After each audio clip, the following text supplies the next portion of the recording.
Alright everybody, we are back, headed to the gym per usual. It is 5:36 this morning and I am feeling every bit of it, but that's not going to stop us. It's not about how you feel sometimes, you just got to do it. You get to the gym and magic can happen, you know. But first step, you got to get there, just got to force yourself to get up and out of bed. And check on step 1, step 2, actually drive there, and step 3, just start lifting and you'll figure it out. But no, not feeling that tired, just a little sleepy this morning, but not too bad. We've got squats today. I'm excited. We are working up to 4. Dude, you can't walk in the middle of the street. It's still dark out. What are we doing? We are working up to 490 today. So 5-pound increase from last week. And again, last week it did move well. I got to the first one moved really well. I never normally do doubles that heavy, or I haven't been. Shouldn't say normal. I haven't been doing doubles that heavy recently. I've been squatting all that heavy recently. I used to squat probably 3 times a week in a different variation back in college. I was super confident. That's when I was climbing the ladder, got up to 620, but then I had some hip problems, and just the drive to really do it wasn't there,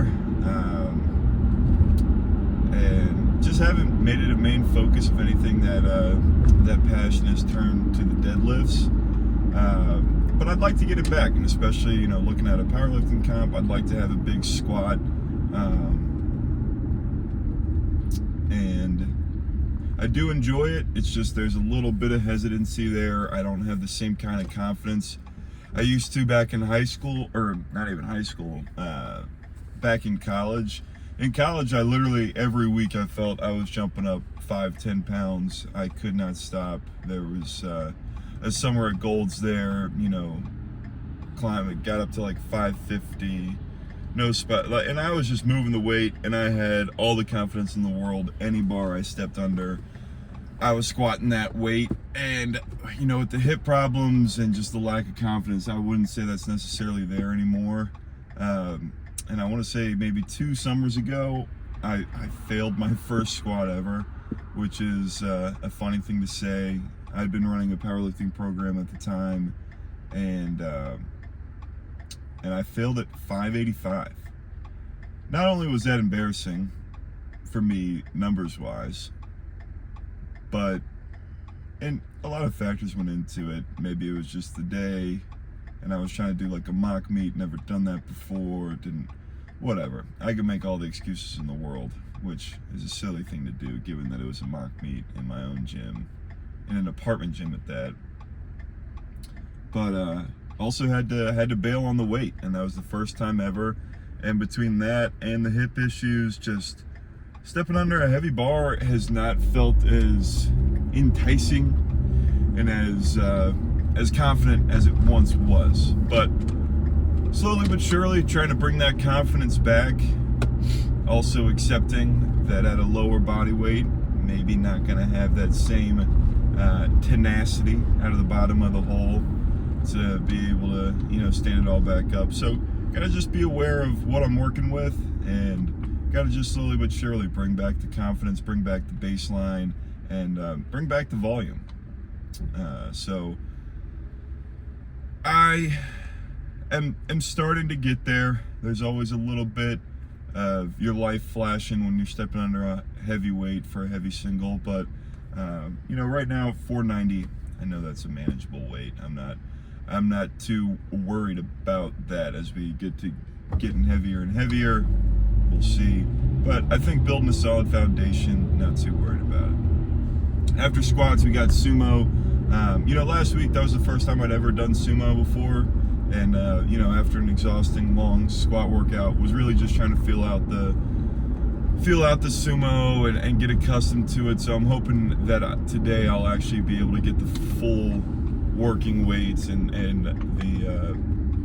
the proper sets and reps with that, because last week was a little curtailed, but purposefully so. I didn't want to just throw myself fully into everything the program was asking for sumo when I'd never done it before. So I'll let you guys know how that goes. Again, not getting too heavy there, maybe 420 or so, 415. So see how that goes, and then some leg accessories. Nothing crazy there. So I'll see how everything goes today.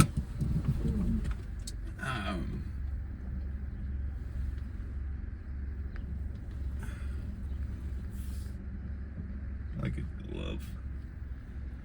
Like a glove.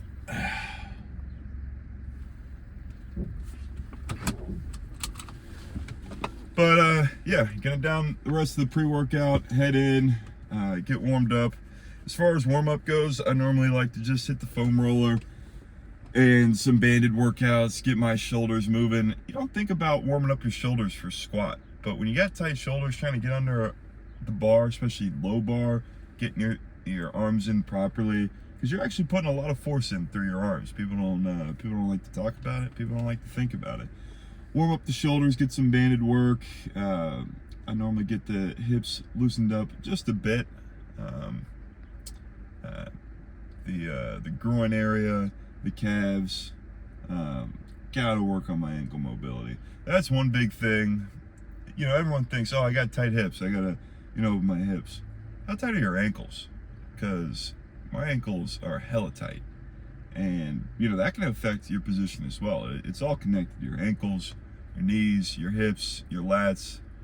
You start with tight ankles, and that's going to force you to be more upright.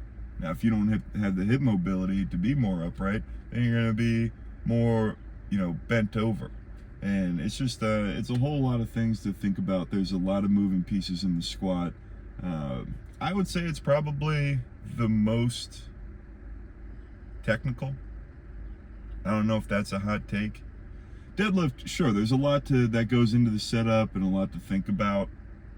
But at the end of the day, you're getting in a solid position and you're gripping and ripping that thing up. Bench, coming from a guy that doesn't have a strong bench, I guess. Maybe that's a bit ironic. But, you know, solid foundation, getting your back and lats set, making sure you're using leg drive, and grabbing the bar intelligently so you don't have super loose floppy wrist. But squat, I mean, you got to think about where the bar is placed, where you're holding on to it, the bar path, where your feet are set up, and not only where they're set up, but the walkout, how far your feet are pointed out, just a lot more. So a lot to think about, a lot that could go wrong. At the end of the day too, it's just it's some heavy weight that is seriously just crushing your body. So if you're not properly locked in, bracing, breathing, more can go wrong. But we don't have to worry about that. We got a solid squat, and we got strong legs, and we're gonna go in and crush it. And I'll let you guys know how it goes and show you some videos afterwards.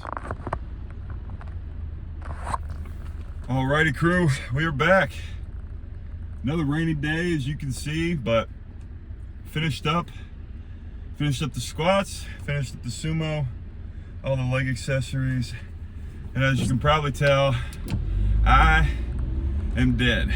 That one was tough. Squats, I think, are always going to be some of the most draining. You've just got to give them so much, and it's just a full body movement. I mean, don't get me wrong, deadlifts are exhausting as well, which, I mean, I guess we did have sumo deadlifts on top of the barbell back squats, but wow, that is there's nothing quite like, you know, mid-heavy you know, squats, and they're heavy squats. I mean, we haven't crept over 5 yet. That's when I start calling it heavy, so I'll call it mid-heavy. But no, really solid lift. No pain from the actual lift, although I know last week we didn't really feel the pain until days after, but between coming off a rest week, doing something new, I'm hoping the repercussions this week won't be nearly as severe. I'm happy to say the blood clot allegations are gone. I know a lot of people were claiming blood clots. I'd like to hush those rumors. But no, we worked up to 490. It's only a 5-pound increase, but we actually got it for 3 this week, which I was pretty stoked on. All right, so in the squat, a few things to look. So first, see that 3-step walkout. You want to have the same steps every single time, so you don't even have to think about it. You know you're in a solid spot to get the motion moving. You want it solidly pressed into your upper back, resting there on your traps. And finally, you want to brace out against the belt. Make sure you're able to rebound out of the bottom of the hole. Also, this is a 25-kilo bar. I swear it is 490. Heavier weight, more reps. What more could you ask for? Everything else stayed pretty much the same. So 385 was the first set, 440, and then we hit 490 for the 3. And then I'm gonna say 465, 440, 410, 385, 355, 335. I don't know. Those tail end squats, oh, it took everything in me to get through them. I was sitting there after I finished the set of 410, and I was like, I feel like I got, the work done. We hit 3 on 490, hit some, heavy triples afterwards. I'm good. But I silenced those thoughts. I silenced those doubts. I finished out and I finished strong. Got every set and rep that we were looking for, and I'll put it in the description. I can't remember off the top of my head, and I forgot my little Blue's Clues book at home. And then moved over to Sumo and it was supposed to be 415 last week and supposed to be 420 this week. I just did 418 because with the kilo plates, that's 3 reds and a tenner. And honestly, that's just gonna have to suffice. What that calls for, like a lot of the other sets and reps for the second movement of the day, is warming up to your working weight and then going 357, 468. Because again, I'm not super familiar or comfortable with sumo. I wanted to do the weight that it called for, so that's why I loaded up, 420, 418. But I just did all the sets as triples because you could argue, well, Ben, why wouldn't you just lower the weight so you feel comfortable doing all the reps and sets? And maybe you have a point, but for me, I think the weight is, doable for me, especially with such a heavy conventional deadlift. And, I'm a kind of guy, I need a little bit more weight on the bar to really feel it and understand it. If you go too light just for the sake of, getting the 7 and 8 reps, I could pick that up stiffly. There's so many different ways that I could just pick that up without actually having to ingrain the pattern of sumo. So I wanted to stick at that weight, so I just did because it was a total of 8 once you got 2 warm-up sets and then 6 working sets. So I did the 6 working sets with 418. And I got a video of that, it felt good. All right, so this is about set 3 or 4 of sumo, so pretty gassed, but taking my time here. My foot stance, I'm probably mid-foot in line with the outer ring, and you can see there's quite a bit of speed once I get past the knee. Right now, I'm just really figuring out the movement and the best way to get it up off the floor, generating the most power. Feels a little uncomfortable still. I'm messing around with how wide the feet are, what direction, how much are the feet pointing out, how close I want the bar to me, and I haven't landed on anything yet. It sucks because I'm so gassed and I'm so taxed that by that time, I'm just kind of getting through it, but I do want to be mindful enough to, understand what I'm feeling, what feels best, and what's going to move the most weight. And again, keep in mind, this is just an accessory movement to my conventional deadlift. By no means would I ever envision switching over to sumo. I don't think I'm built for it, but I think it's something that will help me, as an accessory to deadlift. So keep that in mind as well. I'd like to perfect it just because that's who I am, and obviously I want to be able to load up a lot of weight, but at the same time realizing that the weight on that is not as important. I just need to do it as a working set. So moved over to the bodybuilding side of the house, hit the leg curls. I was actually able to snag a video of that. I don't know how good it is going to be.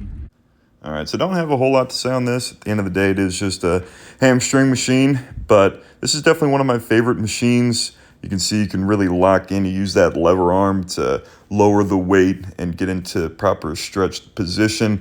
Really like just how locked in you feel. You're able to brace against that crossbar in front.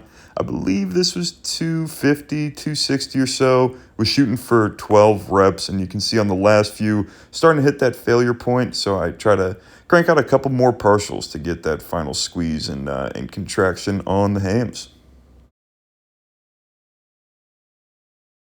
Yeah, we banged out 3 sets of 12 there, worked up to, I want to say, 260, which is the video that you will see. And then moved over to those kettlebell rotations, and then did some side holds with the leg raised, again, just to brace the core. As far as core specific work goes, went and did just hanging leg raises, 3x10, and then finished it off with the calf raises, 3x20. Made sure to get that deep stretch on the calves and go from there. And it was funny, I remember last week, I was bitching about the old calf machine for, up until January when I started going to this new gym. I was just working out in my apartment gym, and don't get me wrong, it's cream of the crop as it comes to apartment gyms. Full power rack, have a little turf section. I mean, I pulled over 700 pounds on multiple occasions there, for crying out loud. So it's definitely formidable, but when it comes to the, machines, very lacking there. And so it's just funny to me that I'm complaining about the quality of calf raise machine that we used to have at this gym when, for the last 2 years prior to this, I didn't even have a calf raise machine. I was, jerry rigging some stuff and MacGyvering it. So, I don't know. Don't get too comfortable, I guess, should be the message to myself. But I am whooped. It's a gloomy day, which doesn't help, but I'm pretty happy with it. All the numbers are going how they're supposed to go. I can't really complain. So, what I did notice, this is the last thing I'll say before hopping off of here. I did notice on those lighter back down sets, especially once those last two, I definitely felt some imbalances in my legs. So I don't necessarily know why. I think maybe doing those paused could help me, recruit both legs equally and kind of figure out those imbalances there. Because tracking and looking at the video, it doesn't really look like it, but I think just one leg may fire before the other and take over. So I was really focusing on those last few sets of, because those were sets of 5 rather than 3, with weight where I could slow it down and move it easier. And I did feel that. But that is, I guess, consolation can put to rest ideas of a deeper lying issue of why my right leg was so much sore. On further reflection, maybe there are some imbalances. I also don't think it helped coming off of rest week and hopping into something as new and aggressive as that lift was last week. So it was just really feeling the effects. But it is what it is, and that is something that I will pay attention to and work on in those future working sets. But overall felt good, and as we do, I'll give you the numbers just for a little frame of reference today. 856 active calories. We were in there for 117 minutes, and we're at 2382 steps. Feeling good. Good start to the day. Gonna go fuel up and get to work. But I will check in with you guys tomorrow.